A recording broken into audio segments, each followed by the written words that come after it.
Good morning, everybody. We did it. We made it. We're at the end. Yeah?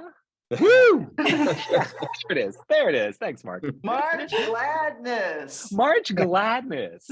We made it through the 40 days. No, it wasn't 40 days of the basketball tournament, but we made it through the wilderness, and we're now here on the other side. So, greetings, everybody. We're here at the end of this March Ministry madness that we're doing, and we want to have the big reveal. But first off, can we do just introductions? Who's where? Can folks just hop in and all that kind of stuff? Who do we have on the call right now? Yeah, I'm let me start with Kessner. Josh. I am from Clemson University, go Tigers, and I'm wearing green, but usually I wear orange. There we go. There we go. Amanda. Hi, I'm Amanda Hyben. Amanda Hyben with the Duke Lutherans, go blue. There you go. Christina. I'm Christina Neslagi at Wake Forest University, go Deeks. Great. Gail. Hi, I'm Gail Rena. I'm from Syracuse University and SUNY Environmental Science and Forestry School in Syracuse. Very nice. Very nice. And then for no reason at all, Mark, at last. And I'm Mark Coulter from the University of North Carolina at Chapel Hill. Go Heels. My name's Pastor Andrew Rickel. I'm at Grace House, which serves here Georgia Tech and some other schools here in Atlanta. Go Bees. We're Yellow Jackets technically, but it's more fun to say go Bees. All right, so we have a reveal. I'm going to go ahead and share my screen, and then let's go ahead and get this going so we can see exactly who won this thing. And we can, celebrate and chat a little bit here about this. So first off, I guess we need to see who won this whole thing. So March Ministry Madness Challenge coming to the end here. The winner, we're just going to jump right into it. The winner this year, much to the chagrin of everybody on the call right now, is UNC Chapel Hill. Yay! Congrats.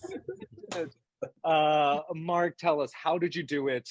How did you make it through this tough, long, grueling season and come out victorious? Well, I mean, we started in the hole, but thanks to the gods of the planners that we caught up in the end because of some bonus grace that was dispensed. So we're excited to win, but I'll have to say Duke really did a better job of actually getting money. Very true. Yes. I guess so gracious of you, Mark.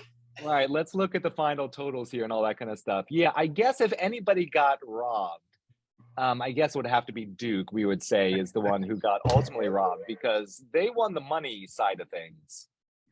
But thanks to this cockamamie system we put together of scoring, of which I had nothing to do with. Of which, of course, UNC had nothing to do with. Amanda, how are you feeling today? I am feeling just fine. Okay. Congratulations to our rivals, our 15501 rivals, and just happy for everyone. Of course, this was a lot of fun and glad for the money that we raised as a team for Lutheran Campus Ministry. Yeah, I guess, yeah, regardless of how the points shook out, this was a great fundraising opportunity for all of us, and really cool there. I want to hear a little bit, Clemson. Clemson, tell me about what this was like for you, and your donors and your base and all that kind of stuff. So Josh, tell me a little bit about how this went for you. Yeah, it's so humbling to see that so many people across, I guess, the East Coast love campus ministry. We couldn't do it without the support, and we raised as a group almost $9,000, 8,670, and that is humbling, like I said. And to think about all the people that didn't even give money but still love us, that kind of thing. So it gave us a creative way to reach out to people who might not have heard about campus ministry or who have been impacted by it themselves, and that was a lot of fun. So again, like the rest of us, I am glad that we had this opportunity, even though we didn't win. We all won because we raised some money and some support for our ministries. Yeah, great. I mean, it's just kind of a great chance to kind of connect with your base and your people again. Yeah, I think for nothing else, just the opportunity that like we had here at Grace House to reach out to folks and say, hey, we're doing this thing. how's life treating you? You want to jump in with us and join us in this whole thing? So Yeah. yeah. Christina, coming from like a congregational base, what was this like for like you being like in a congregation, especially on internship? Yeah, so it was a lot of fun because I'm only here for a year. And so the stories that I've heard from the alumni of Wake Forest that are in the Congregation of Epiphany just came out in full force during this fundraiser. And I got to see a lot of fun pictures, some from the early 2000s. So there's a little bit of a Cool. flashback, and just hear the legacy of what LSM at Wake Forest meant for those folks, and to see their excitement to give back, and to see their enthusiasm for what's ahead for our students that are currently students. And it was just a lot of fun to kind of mix past with present and Yeah. think about what future looks like together. Yeah, Mhm. cool. Yeah. Any good stories or any stories you want to highlight or tell really quickly, like that you heard from folks, like anything jump out, stand out? Lots of funny stories from intramurals. Intramurals has changed a lot over the last few years, but yeah, lots of funny stories from intramurals, competitions from the other groups. One of the ecumenical partnerships that we have on campus that's still alive today is with the Baptist Student Union, and saw pictures of them playing intramurals with the Oh, that's Baptist Student cool. Union in the early 2000s. And so it's great to see that that relationship still thrives as well.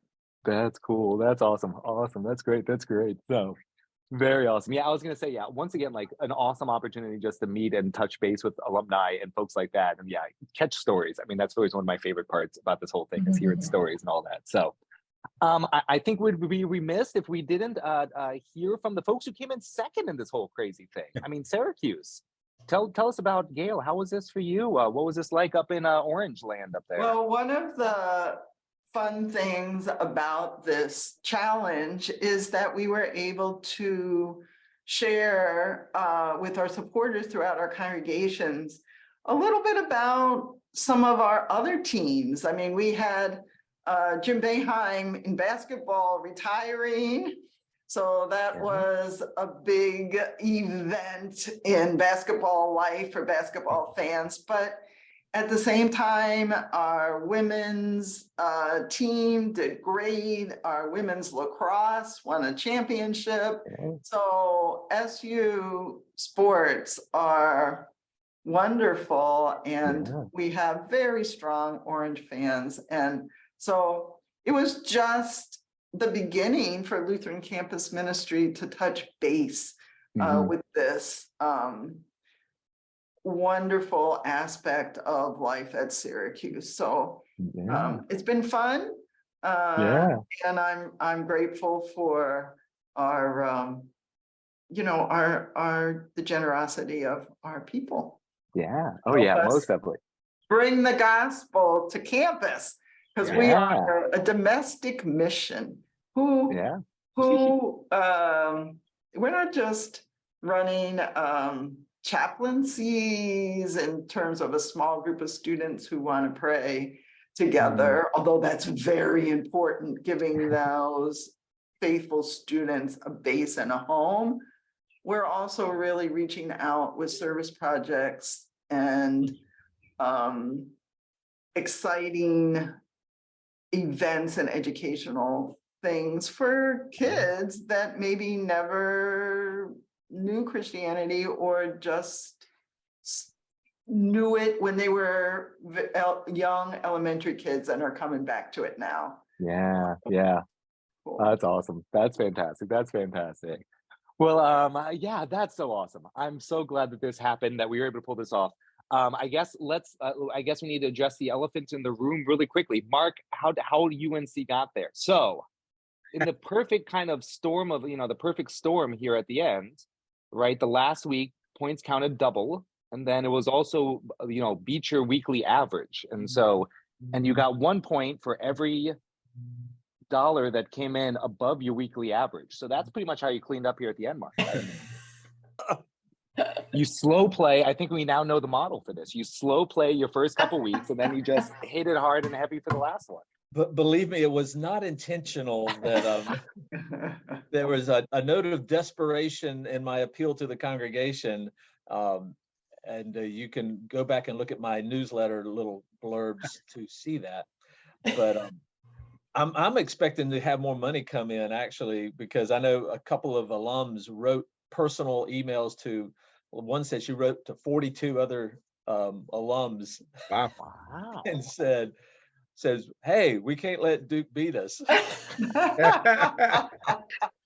So I'm very thankful for Duke pushing us on to excellence, and that we would I am not be where we so were. glad we could help you with that.